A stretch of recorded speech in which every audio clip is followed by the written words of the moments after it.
जैसे जैसे बातचीत का दौर आगे बढ़ रहा है, वैसे ही किसान आंदोलन की धार भी तेज होती जा रही है। एक के बाद एक वार्ताएं विफल हो रही हैं।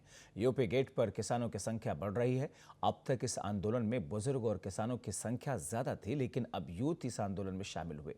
हमारी संवाददाता ने किसानों के बीच जाकर उनसे बातचीत की।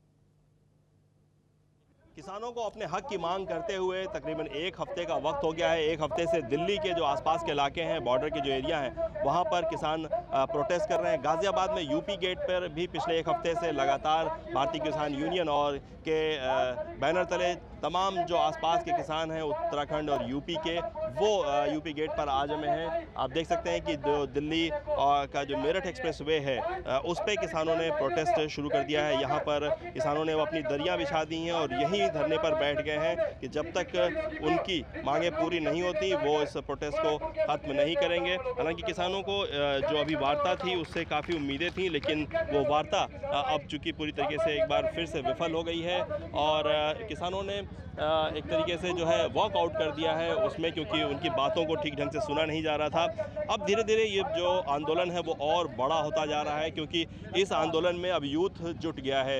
इतिहास गवाह है कि जब भी किसी आंदोलन में यूथ जब जुटता है तो वो आंदोलन फिर एक नई शक्ल ले लेता है। मैं देख रहा हूँ कि यहाँ पर बूढ़ों की संख्या अभी तक ज़्यादा थी, लेकिन अब धीरे धीरे यूथ भी इसमें जुट रहा है। अब इस आंदोलन को आप किस तरीके से देखते हैं आगे?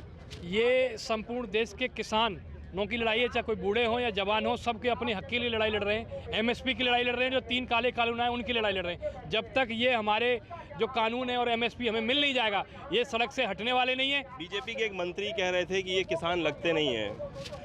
अब उन्हें जो बीजेपी के मंत्री कहते हैं कि हम किसान नहीं लगते, हमें वो मंत्री नहीं लगते, हमें देश का प्रधानमंत्री नहीं लगता, तो बताइए फिर क्या हो सकता है इससे ज़्यादा। सोशल मीडिया पे कहा जा रहा है कि जो है ये कौन सा किसान जो स्कॉर्पियो और कौन सी गाड़ी होती है वो फॉर्च्यूनर से चल रहा है, तो क्या किसान हमेशा साइकिल पे मैले कुचैले कपड़े पहन के ही आएगा? सरकार की मंशा ये है कि किसान जो है वो मिट्टी में ही काम करता रहे, फटे कपड़े पहन के जाता रहे, साइकिल पर चलता रहे, पर वो किसान अब वैसा किसान नहीं रहा। वो अपनी हक की लड़ाई लड़ेगा, उसके पास गाड़ियां भी हैं, सारी चीज़ें संपन्न है। वो 6-6 महीने का राशन सड़क पे लेके आ गया है। जब तक उसकी लड़ाई और उसके जो अधिकारों से मिल नहीं जाएंगे, जब तक वो सड़क से हटने वाला नहीं है। किसान अब अपने हक की लड़ाई लड़ेगा और तब तक नहीं सड़क से हटेगा जब तक कि उसको उसका हक नहीं मिल जाएगा। इस हौसले के साथ किसान लगातार बढ़े चले आ रहे हैं, यूपी गेट पे जमा हो रहे हैं और इस आंदोलन को एक नई धार दे रहे हैं। सोनू वाहिद के साथ मैं बदियू जमा, यूपी गेट, R9 TV।